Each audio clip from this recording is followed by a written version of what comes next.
Yes, good morning everyone, welcome to the global world. आज के session को start करेंगे। सेशन में आज हम लोग यहाँ पर कुछ जनरल साइंस के पॉइंट डिस्कस करने वाले हैं, जैसे कुछ क्रांति के बारे में आज के सेशन में हम लोग पढ़ेंगे। जितने भी स्टूडेंट चैनल पर न्यू है, चैनल को सब्सक्राइब कर लीजिए ताकि इसी तरीके से वीडियोज़ के नोटिफिकेशन आपको मिलते रहें। और साथ ही यदि आप जुड़ना चाहते हैं व्हाट्सएप ग्रुप में, तो आप मैसेज कर सकते हैं 8770803840। इस पर व्हाट्सएप करके आप व्हाट्सएप ग्रुप में भी ऐड हो सकते हैं। चलिए स्टार्ट करते हैं सेशन को। कुछ प्रमुख क्रांतियों के बारे में हम लोग यहाँ पर डिस्कस करेंगे, कुछ रिवॉल्यूशन के बारे में डिस्कस करेंगे और उसके बाद कंप्लीट करेंगे हम लोग इसका क्विज। तो सबसे पहले हम लोग यहाँ पर थ्योरी पॉइंट को कंप्लीट कर लेते हैं। जैसे कि हरित क्रांति हो गई, तो वो किससे संबंधित होती है? खाद्यान्न उत्पादन से। श्वेत क्रांति किससे संबंधित होती है? दुग्ध उत्पादन से। नीली क्रांति हो गई, मत्स्य उत्पादन से संबंधित है। भूरी क्रांति हमारी उर्वरक का जो उत्पादन होता है, फर्टिलाइजर्स जो होते हैं, उससे संबंधित होती है। लाल क्रांति जो होती है टमाटर एंड मांस उत्पादन से संबंधित है। गुलाबी क्रांति झींगा और मछली उत्पादन से संबंधित है। ठीक है, झींगा और मछली उत्पादन यदि संवर्धित होता है, ज़्यादा से ज़्यादा किया जाएगा, तो उसके लिए रिवॉल्यूशन का प्रयोग किया जाता है जिसका नाम है गुलाबी क्रांति, पिंक रिवॉल्यूशन के नाम से जिसे हम लोग जानते हैं। बादामी क्रांति की बात करेंगे तो मसाला उत्पादन से संबंधित है। सुनहरी क्रांति जो गोल्डन रिवॉल्यूशन होता है वो हमारा फल उत्पादन से, फलों के उत्पादन से संबंधित है। रजत क्रांति की बात करेंगे, ये अंडा रिवॉल्यूशन से है, एग रिवॉल्यूशन, अंडा उत्पादन से ये संबंधित है हमारी रजत क्रांति। पीली क्रांति तिलहन उत्पादन से। गोल क्रांति आलू से संबंधित है। कृष्ण क्रांति जो है बायोडीजल उत्पादन से संबंधित है। इसमें जो मोस्ट इंपॉर्टेंट है ये आपको फर्स्ट एंड सेकंड स्लाइड में दिख रहे होंगे। इसके बाद कई सारी क्रांति होती है जो पूछी जाती है लेकिन बहुत कम चांसेस होते हैं, तो सबसे इंपॉर्टेंट आपको ये दोनों चीज़ें याद रखनी है। हरित क्रांति खाद्यान्न हो गया, श्वेत क्रांति दूध उत्पादन से, और इसी से संबंधित हमारा चलता है ऑपरेशन फ्लड। ठीक है, इसमें आपसे ये भी पूछा जा सकता है ऑपरेशन फ्लड जो है वो किससे संबंधित है, तो वो भी हमारा दुग्ध उत्पादन से संबंधित है। भूरी क्रांति हो गया उर्वरक से। लाल क्रांति टमाटर मांस से हो गया। गुलाबी क्रांति झींगा मछली से। बादामी क्रांति मसाला से। सुनहरी क्रांति फल उत्पादन से। रजत अंडा उत्पादन से। पीली क्रांति तिलहन से। गोल क्रांति आलू से। और कृष्ण क्रांति जो है आपके बायोडीजल से संबंधित है। थोड़ा सा और आगे बढ़ेंगे, हरित सोना क्रांति। ये सिर्फ हरित क्रांति नहीं है, हरित के साथ यदि आप सोना ऐड कर देते हैं तो हरित सोना क्रांति जो है बांस उत्पादन से संबंधित है। अमृत क्रांति जो है नदी जोड़ो परियोजना है, क्योंकि कई सारी ऐसी परियोजनाएं बनी थी, एक नदी को दूसरी नदी से जोड़ा गया था, तो उसके लिए क्रांति का प्रयोग किया गया था जिसका नाम था अमृत क्रांति। इंद्रधनुषी क्रांति सभी क्रांति से संबंधित है, सभी क्रांतियों पर कितना क्या कार्य हो रहा है, तो उसके लिए कॉमन क्रांति का प्रयोग किया गया था। रेनबो रिवॉल्यूशन आप बोल सकते हैं, इंद्रधनुषी क्रांति आप इसको बोल सकते हैं। सनराइज या फिर सूर्योदय क्रांति जो है इलेक्ट्रॉनिक उद्योग के विकास हेतु सनराइज सूर्योदय क्रांति का प्रयोग किया गया। सदाबहार क्रांति जैव तकनीकी से संबंधित है। सैफरोन जो क्रांति है, केसर का उत्पादन ज़्यादा से ज़्यादा संवर्धित करने के लिए सैफरोन क्रांति का प्रयोग किया गया। इसी तरीके से एक होती है स्लेटी ग्रे क्रांति जो उर्वरक के उत्पादन से संबंधित है। मुग क्रांति मोटे अनाज से। परामनी क्रांति भिंडी उत्पादन से। ग्रीन गोल्ड क्रांति जो है चाय उत्पादन से। खाद्य श्रृंखला क्रांति जो है भारतीय कृषक की 2020 तक की आमदनी को 2 गुना करने के लिए इस क्रांति का प्रयोग किया गया था, मतलब ये क्रांति को नाम दिया गया था।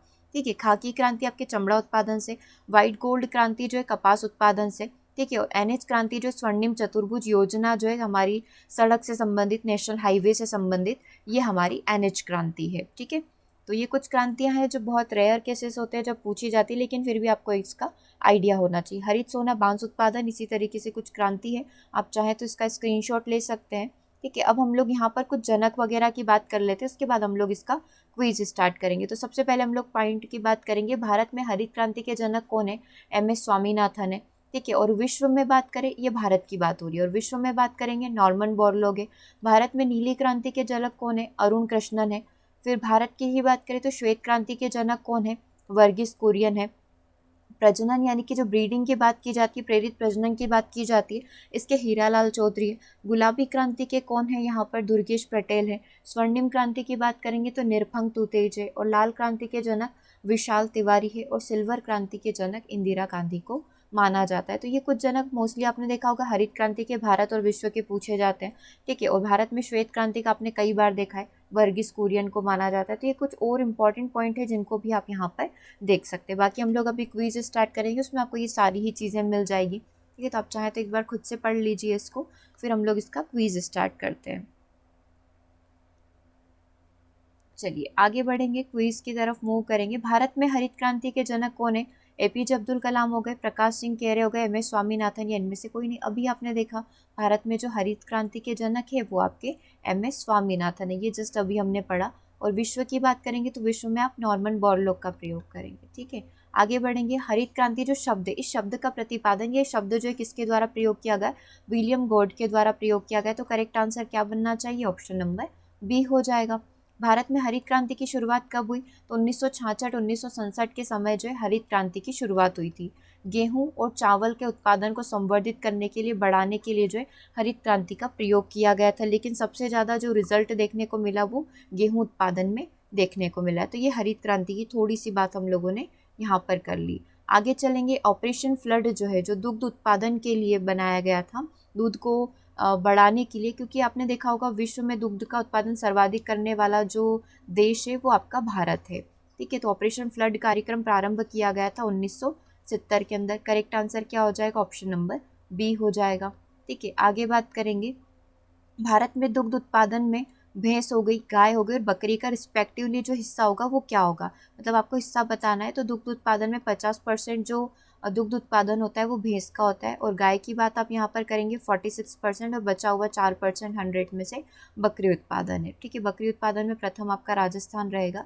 ठीक है, तो ये भैंस हो गया, गाय हो गया और बकरी हो गया। और दुग्ध उत्पादन में सबसे सर्वप्रथम राज्य की बात करेंगे तो आपका यूपी रहेगा। ठीक है, तो आपको बस एक बार हल्का सा एक आइडिया होना चाहिए परसेंटेज का। तो 50, 46 और 4 आपका करेक्ट आंसर रहेगा, भैंस, गाय और बकरी का। ठीक है, आगे बात करेंगे क्वेश्चन नंबर 6 की। भारत में श्वेत क्रांति के जनक किसे माना जाता है? अभी आपने देखा वर्गीस कुरियन को माना जाता है। तो करेक्ट आंसर क्या बन जाएगा? ऑप्शन नंबर 1 हो जाएगा। डॉक्टर वर्गीस कुरियन या वी कुरियन जो आपके श्वेत क्रांति के जनक माने जाते हैं। नीली क्रांति का संबंध किससे? नीली क्रांति का संबंध मत्स्य पालन से, मछली पालन से है। ठीक है, तो आपका करेक्ट आंसर यहाँ पर क्या बन जाएगा? ऑप्शन नंबर सी हो जाएगा। ठीक है, आगे बात करेंगे। मत्स्य उत्पादन में भारत का विश्व में कौन सा स्थान है? दूसरा स्थान है। और भारत में ही बात करेंगे तो मत्स्य उत्पादन में प्रथम कौन सा है? तो प्रथम आपका वेस्ट बंगाल है, पश्चिम बंगाल है। और ऐसे बात करेंगे तो विश्व में कौन सा स्थान है? विश्व में स्थान है इसका दूसरा। ठीक है, आगे बात करेंगे। विश्व उर्वरकों का सर्वाधिक प्रयोग जो है कहाँ पर किया जाता है? सबसे ज़्यादा किया जाता है चीन के अंदर। तो करेक्ट आंसर आपका क्या बन जाएगा? ऑप्शन नंबर 1 चीन हो जाएगा। ठीक है, तो ये कुछ क्वेश्चन जो कि हम लोगों ने यहाँ पर कंप्लीट कर लिए, क्रांति से रिलेटेड, रिवॉल्यूशन से रिलेटेड। इससे पहले हम लोगों ने सारी चीज़ें कंप्लीट कर ली थी। कुछ इसी तरीके से खोज, आविष्कार वगैरह टॉपिक को हम लोगों ने कंप्लीट किया है। ठीक है, इसी तरीके से और भी कई सारे पॉइंट हम लोग 1 बाय 1 करके इसी तरीके से शॉर्ट सेशन में डिस्कस कर लेंगे। तो सेशन कैसा लगा कमेंट करके ज़रूर से बताएंगे, ताकि इसी तरीके से और भी चीज़ों को हम लोग डिस्कस कर पाएँ। ठीक है, और इवनिंग के सेशन में हम लोग मिलेंगे 6 PM पर। तो सभी स्टूडेंट बिल्कुल टाइम से क्लास को ज्वाइन कर लें। Okay, thanks for watching.